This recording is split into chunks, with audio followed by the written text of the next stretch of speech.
আসসালামু আলাইকুম, কেমন আছেন সবাই। আজকে আমি আপনাদের সাথে তালের পোয়া পিঠা বা তেলের পিঠা শেয়ার করব।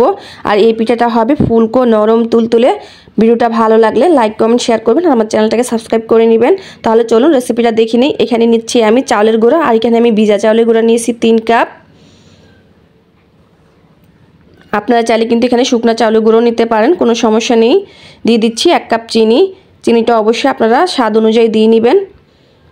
এখন দিয়ে দিচ্ছি হাফ কাপ নারকেল কোড়া, দিয়ে দিচ্ছি লবণ। এখানে আমি 1 চা চামচ লবণ ব্যবহার করেছি। আর এখানে নিয়েছি আমি তালের পিউরি, এখানে আমি 1 কাপ তালের পিউরি নিয়েছি। এখন হাত দিয়ে খুব ভালো করে আমি সবগুলো উপকরণ একসাথে মিশিয়ে নিচ্ছি। পিঠার ব্যাটার দেখা গেছে হাত দিয়ে তৈরি করলে কিন্তু পিঠাগুলো বেশি ভালো হয়, তবে আপনারা চাইলে কিন্তু এখানে হ্যান্ড হুইক্স ব্যবহার করতে পারেন। এখানে আমি কিছুক্ষণ মেখে নিয়েছি। আর দেখুন এখানে কিন্তু আমার ডোটা অনেকটা আঠালো লাগছে, তাই এখানে আমি হাফ কাপ পরিমাণের হালকা কুসুম গরম পানি নিয়েছি। এখন পানিটা অল্প অল্প দিতে থাকবো আর মিশাতে থাকবো।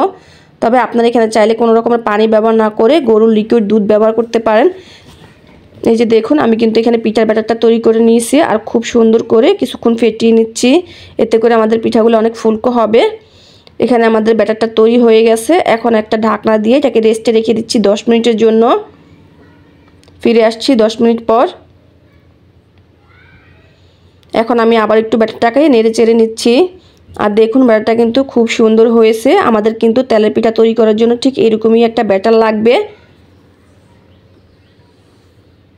আর ব্যাটারটা যদি আগে থেকে মেখে একটু রেস্টে রাখা যায় তাহলে পিঠাগুলো আরও বেশি সুন্দর হয়। আর এখানে কিন্তু আমি পর্যাপ্ত পরিমাণে তেল দিয়ে তারপরে খুব ভালো করে গরম করে নিয়েছি। আর একটা মেজারমেন্ট কাপ নিয়েছি, এই কাপ দিয়ে মেপে আমি পিঠাগুলো তৈরি করব। এতে করে আমার পিঠাগুলো খুব সুন্দর হবে আর এক সাইজের হবে। দেখুন মাশাআল্লাহ পিঠাগুলো দেওয়ার সাথে সাথে কিন্তু খুব সুন্দর করে ফুলে ভেসে উঠছে। এই তেলের পিঠা তৈরি করার ক্ষেত্রে কিন্তু তেলটা আপনাকে খুবই ভালো করে গরম করে নিতে হবে। আর চুলার আঁচটা কিন্তু প্রথম থেকে লাস্ট পর্যন্ত একই রকম রাখতে হবে, তাহলে দেখা গেছে পিঠাগুলো খুব সুন্দর ফুলকো ফুলকো হবে। যে দেখুন আমি পিঠাটা উল্টে দিয়েছি, মাশাআল্লাহ পিঠাগুলো কিন্তু খুব সুন্দর হয়েছে। আর দেখুন কত সুন্দর দেখা যাচ্ছে। আমি আরও একটা পিঠা দিয়ে দিচ্ছি। মাশাআল্লাহ আমার পিঠাগুলো দেওয়ার সাথে সাথে কিন্তু ফুলে উঠেছে।